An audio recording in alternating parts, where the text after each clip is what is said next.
This is the Ohio AgNet. I'm Ty Higgins. The only thing predictable about an Ohio spring is just how unpredictable it can be.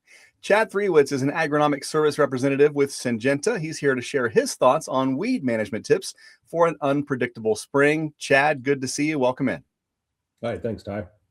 Spring weather conditions predicted to vary across the country. So how can growers scenario plan now so they're prepared to best protect their crops from early season weeds and maximize that yield potential?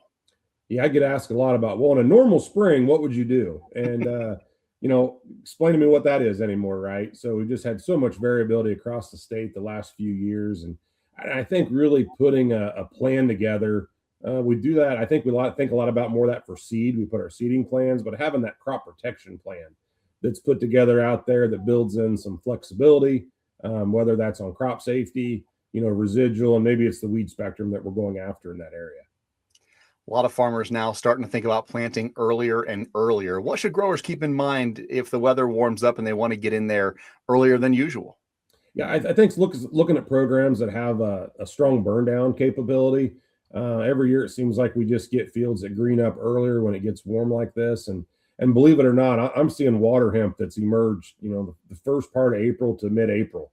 That used to be unheard of. So really been able to start clean and stay clean to keep the some of those really weeds that compete for, with the crop at bay, while also providing us enough residual to get us through later in the season. I know this is the time of year that farmers get a little itchy. We were just at about 75 degrees last week, and now we're getting to wind chills in the single digits here.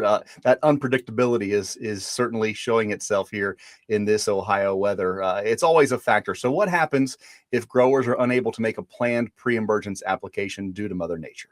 I think it's possible with a lot of the products we have now that we can go post-emergence on the corn, but when we start doing that, making sure that those products are safe as well. With everything we're doing, we don't want to hurt the crop when we do that. So looking at something that still gives really strong residual, while also being able to kill the weeds that are out there now. A lot of times when we wait, now we have a lot of weeds that are up, and with the amount of resistance we have, that does get harder and harder to do. Yeah, you mentioned seeing those weeds already, these early season weeds. Products out there you might recommend to manage those? Yeah, a product like Acuron herbicide gives us that flexibility that we can go all the way from 28 days pre-plant, although getting that closer to that planting time is ideal, all the way up to 12-inch corn. That gives us a product in there called bicyclopyrone. It's a new active ingredient that really gives us longer residual control of some of the weeds we fight in Ohio, like water hemp, but also giant ragweed and some of those larger seeded broadleaves that can be troublesome. So really giving us flexibility, crop safety, and the longest residual that we can get for that crop. Chad, where can viewers, listeners find out more? They can go to their local Syngenta retailer or visit acuron-herbicide.com.